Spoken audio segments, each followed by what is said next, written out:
Chapter का नाम है आनुवंशिकता या जैव विकास। आनुवंशिकता या जैव विकास। तो इसमें सबसे पहले पढ़ना है कि जीवों में विभिन्नता क्या है। जीवों में विभिन्नता क्या है। तो अगर माता पिता के गुण से, अगर माता पिता यानी जनक के गुण से उसके संतान में गुण अलग होता है, अगर अलग हो जाता है तो ऐसा गुण को क्या कहते हैं, जीवों में विभिन्नता कहते हैं। अगर माता पिता के गुण से संतान में एको गुण नहीं मिलता है तो ऐसे गुण को क्या कहते हैं, विभिन्नता कहते हैं। ऐसे गुण को विभिन्नता कहते हैं। यह दो प्रकार का होता है। विभिन्नता जो है सो दो प्रकार का होता है। पहला होता है जननिक, जननिक विभिन्नता। जननिक विभिन्नता ये जेनेटिक्स होता है। ये जेनेटिक्स का मतलब ये होता है अनुवंशिकी के कारण होता है, यानी ये पीढ़ी दर पीढ़ी चलता है। यह जो है वंशानुगत होता है, वंशानुगत। ये विभिन्नता जो है वंशानुगत चलता है। जननी की विभिन्नता जो है सो वंशानुगत चलता है, यानी माता पिता से संतान में जाता है, फिर संतान से उसके संतान में, ऐसे ही ये विभिन्नता आते रहता है। एक होता है, पहला हो गया, और दूसरा होता है कायिक विभिन्नता। कायिक विभिन्नता, कायिक विभिन्नता में होता है कि मौसम के परिवर्तन के कारण, यानी मौसम के परिवर्तन के कारण जो है जीन में परिवर्तन होता है, जिसके कारण जो है जीवों में विभिन्नता होता है। कभी कभी देखिएगा तो किसी के हाथ में 4 गो 5 गो उंगली, 6 गो 7 गो निकल जाता है, हाथ में निकलता है। फिर क्या उसके बच्चा में भी वैसा ही होता है? नहीं होता है, हट जाता है धीरे धीरे। यानी ये जो है ना कायिक विभिन्नता होता है, यानी ये सब मौसम के परिवर्तन के कारण होता है। तो ये जीवों में विभिन्नता हुआ। विभिन्नता दो तरह का होता है, एक जननिक विभिन्नता और दूसरा कायिक विभिन्नता। तो जननिक विभिन्नता जो है सो वंशानुगत चलता है, लेकिन कायिक विभिन्नता वंशानुगत नहीं चलता है, पीढ़ी दर पीढ़ी नहीं चल जाता है ये। उसके बाद देखो अनुवंशिकी का अर्थ है, अनुवंशिकी का अर्थ है कि वंशानुगत गुणों को आगे ले जाना। वंशानुगत गुण है उसको आगे ढोना, आगे ढोना यानी आगे ले जाना अनुवंशिकी कहलाता है। यानी वंशानुगत गुण को, वंशानुगत गुण को आगे ले जाना। अनुवंशिकी का अर्थ है वंशानुगत के गुण को आगे ले जाना, अनुवंशिकी कहलाता है। उसके बाद होता है आनुवंशिक गुण है। आनुवंशिक गुण जो है सो माता पिता के गुण, माता पिता के गुण उसके संतान में जाता है, तो यही गुण क्या कहलाता है, आनुवंशिक गुण कहलाता है। और एक पीढ़ी से दूसरे पीढ़ी में आनुवंशिक गुण जाता है तो यह क्रिया आनुवंशिकता कहलाता है। एक पीढ़ी से दूसरे पीढ़ी में आनुवंशिक गुण जाता है, इसे क्या कहते हैं, आनुवंशिकता कहते हैं। आनुवंशिकी का खोज जो है, इसका खोज सर्वप्रथम किसने किया था, खोज ग्रेगर जॉन मेंडल ने।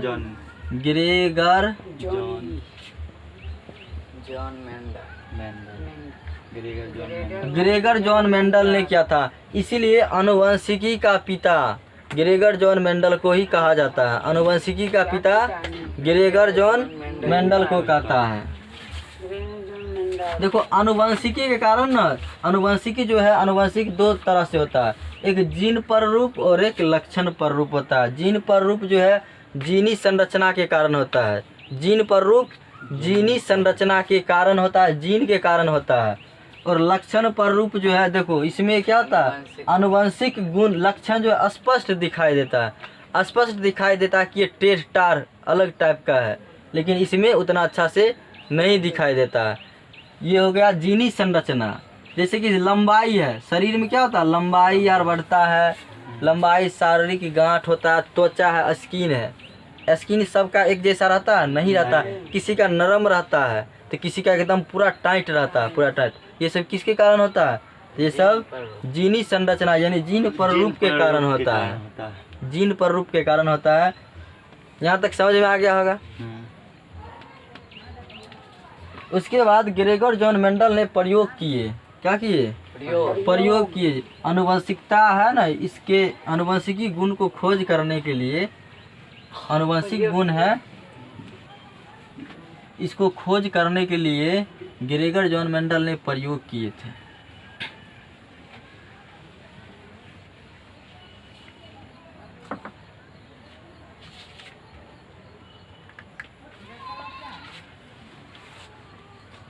इसको बोलते हैं मेंडल का प्रयोग, मेंडल का प्रयोग या नियम भी कहते हैं, नियम, मेंडल का नियम। तो देखो मेंडल ने यानी ग्रेगर जॉन मेंडल ने अपना प्रयोग जो है, प्रयोग किस पे किए थे? तो बागानी मटर बागानी मटर के पौधे पर किए थे, पौधे पर किए थे। मतलब बागानी जो है ना, बागान में होता है ना मटर के पौधा, उस पे क्या किए थे? ये अपना प्रयोग किए थे। इन्होंने क्या किए कि 7 अलग अलग मटर के पौधा को लिए, उसका बीज होता है ना, उसको लिए, तो 7 अलग अलग होता है। 7 अलग अलग का मतलब क्या? एगो इधर से लिया तो एगो इधर से लिया, ऐसे कर कर के 7 गो लिए, तो एगो इधर एगो इधर, तो 7 दूनी 14 होगा, क्योंकि 2 गो ना हो रहा है, एक तरफ से 7 और दोनों तरफ से मिलकर, यानी टोटल पौधा कितना था? 14 गो पौधा था। तो इसने क्या किए कि 2 पौधा लिए, एक लंबा और एक बौना। मटर के 2 पौधा लिए, एक लंबा लिए और एक बौना। इन्होंने ग्रेगर जॉन मेंडल ने अपने प्रयोग में 7 अलग अलग पौधों का चयन किए, तो कुल मिलाकर के 14 हो जाता है। 14 मटर के पौधे, 14 मटर के पौधे का चयन किए थे। यानी ग्रेगर जॉन मेंडल ने अपने प्रयोग में 14 यानी 7 अलग अलग मटर के पौधे का चयन किए थे। तो इन्होंने क्या किए कि एक लंबा और एक बौना पौधा के बीच क्रॉस यानी संकरण कराए, क्रॉस करवाए। ग्रेगर जॉन मेंडल ने लंबा और बौना मटर के पौधा के बीच संकरण करवाए, क्रॉस करवाए। इसमें लंबा पौधा जो था उसका गुण सूत्र को कैपिटल टी से सूचित करते हैं और बौना को स्मॉल टी से। अब इसमें देखना कि हम डबल टी क्यों लिए, क्योंकि गुण सूत्र जो है हमेशा जोड़ा में ही पाया जाता है, गुण सूत्र हमेशा जोड़ा में ही रहता है। तो जब ये दोनों के बीच क्रॉस होगा तो इसमें से एक गुण सूत्र और इसमें से एक गुण सूत्र, दोनों मिलकर के कैपिटल टी और स्मॉल टी बना।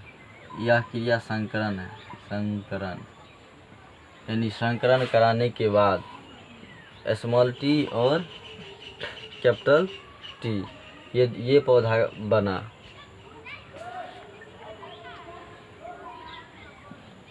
इसमें जो है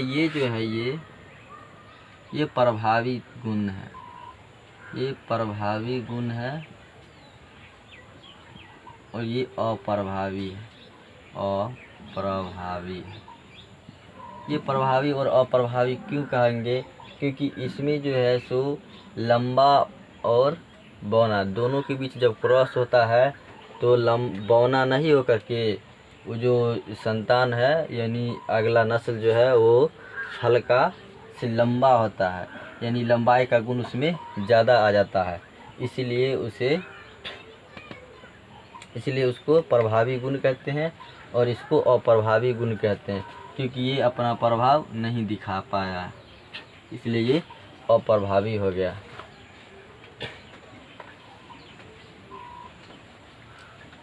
इसने क्या किए थे कि लंबा पौधा के फूल से परागकण को निकाल करके, लंबा पौधा है इसका परागकण निकाल करके इसको उसमें रख दिए और इस प्रकार जो बना बीज वो अगला नस्ल बन गया था कैपिटल टी और स्मॉल टी। इसको इन्होंने एक चार्ट के द्वारा दर्शाया।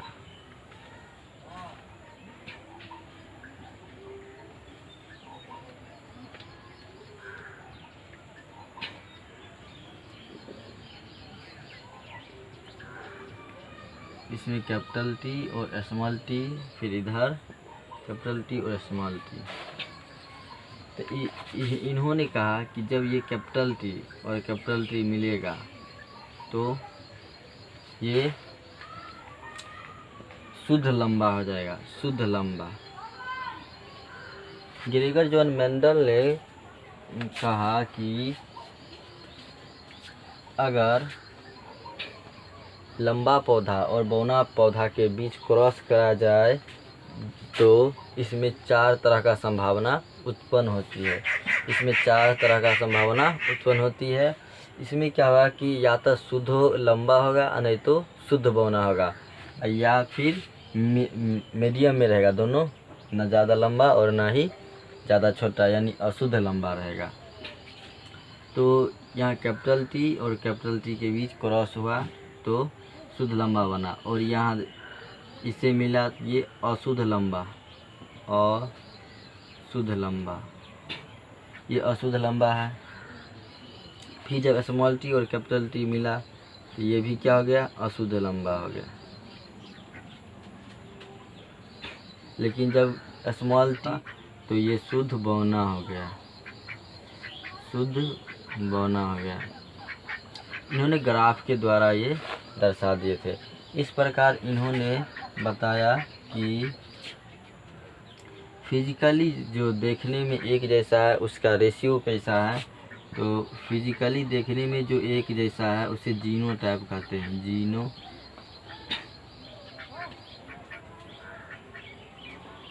फिजिकली देखने में जो एक जैसा है उसे फिनोटाइप कहते हैं, फिनोटाइप कहते हैं। इसका रेशियो होगा, देखो, देखने में एक जैसा, लगभग देखने में एक जैसा, क्या ये लंबा है, ये लंबा है, ये भी लंबा है लेकिन उतना लंबा नहीं है, फिर भी क्या लंबा है, यानी ये भी लंबा है, ये भी लंबा ही है, ये भी क्या है लंबा है, यानी देखने में लगभग समान है, देखने में क्या है लगभग समान है, इसीलिए क्या हो जाएगा, ये 3 हो जाएगा। और ये शुद्ध बौना है, यानी अलग है, ये शुद्ध बौना है, ये इसीलिए ये क्या हो जाएगा, 1 हो जाएगा। और जीनी संरचना के आधार पर इन्होंने बताया कि जीनी संरचना के आधार पर जो था उसे जीनोटाइप कहते हैं, जीनोटाइप। जीनोटाइप जीनी संरचना के आधार पर इन्होंने बताया कि ये देखो, ये जो है शुद्ध लंबा है, ये क्या है, शुद्ध लंबा है, और ये अशुद्ध बौना है। तो शुद्ध लंबा क्या है, लंबा गुणसूत्र है, जीन है, और इसके बाद ये दोनों मीडियम में है, इसलिए दोनों मीडियम में है।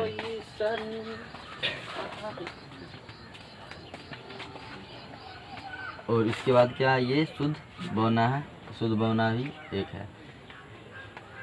इस प्रकार इन्होंने सिद्धांत दिए। इसे हम प्रथम संकरण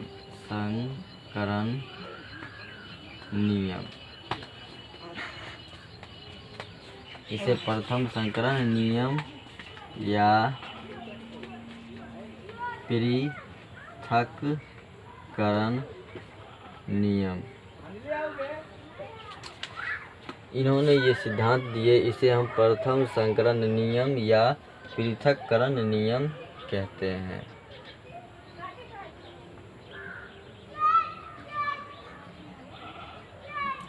ग्रेगर जॉन मेंडल ने अपना प्रयोग बागानी मटर के पौधा